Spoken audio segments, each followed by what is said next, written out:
dealing with something today, but it was really retribution for last night. হরমুজের সংকীর্ণ জলপথে আবারও যুদ্ধের দামামা বেজে উঠেছে আর উত্তেজনার পারদ চড়েছে একেবারে তুঙ্গে। মঙ্গলবার 3টি কার্গো জাহাজে রহস্যময় হামলার জেরে ফুঁসে উঠেছে যুক্তরাষ্ট্র, যার ফলে বুধবার নতুন করে ইরানের ওপর ভয়াবহ বিমান হামলা চালিয়েছে পেন্টাগন। পরিস্থিতি এমন পর্যায়ে পৌঁছেছে যে মার্কিন প্রেসিডেন্ট ডোনাল্ড ট্রাম্প দ্ব্যর্থহীন ভাষায় ঘোষণা করেছেন, গত 17 জুনের যে অন্তর্বর্তীকালীন সমঝোতা শান্তি ফেরানোর আশা জাগিয়েছিল তা এখন পুরোপুরি অতীত। তেহরানের উপকূলীয় শহরগুলোতে আছড়ে পড়া একের পর এক মিসাইল আর বোমায় রাতের আকাশ যেন অগ্নিগর্ভ হয়ে উঠেছিল। বন্দর আব্বাসের মতো কৌশলগত গুরুত্বপূর্ণ বন্দর, যেখানে ইরানের নৌবাহিনীর মূল ঘাঁটি রয়েছে, সেখানেও আঘাত হেনেছে মার্কিন বাহিনী।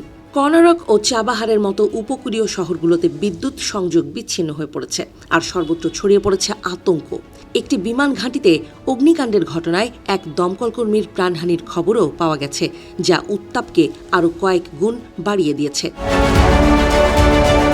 সামাজিক যোগাযোগ মাধ্যমে ট্রাম্পের হুঙ্কার স্পষ্ট বুঝিয়ে দিয়েছে মার্কিন প্রশাসন কোনো ছাড় দিতে রাজি নয়। তিনি সরাসরি হুঁশিয়ারি দিয়ে বলেছেন, এই হামলা কেবল শুরু। ইরান যদি বাণিজ্যিক জাহাজ চলাচলে বাধা সৃষ্টি করে তবে এর পরিণাম হবে ভয়াবহ।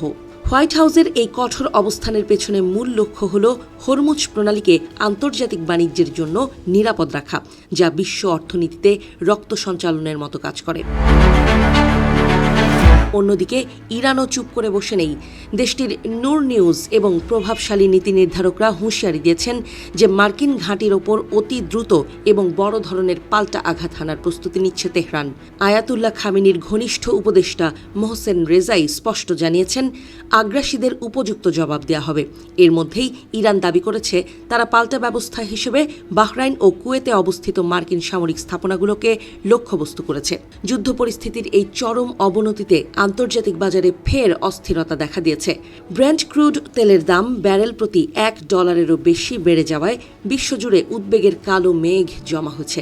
যদিও ট্রাম্প দাবি করেছেন যে এই যুদ্ধ পরিস্থিতি দ্রুত শেষ হয়ে যাবে এবং এতে জ্বালানি সরবরাহের নিরাপত্তা নিশ্চিত হবে, কিন্তু বাজার বিশেষজ্ঞরা এমন অনিশ্চিত পরিস্থিতিতে খুব একটা আশাবাদী হতে পারছেন না।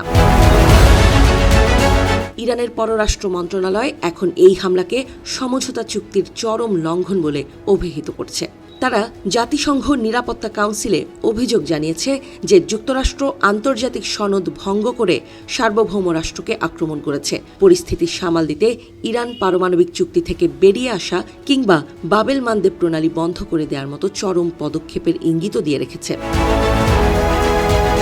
একদিকে ট্রাম্পের অসম্মানজনক তকমা দিয়ে ইরানকে কোণঠাসা করার চেষ্টা, অন্যদিকে তেহরানের পাল্টা প্রতিশোধের উন্মাদনা।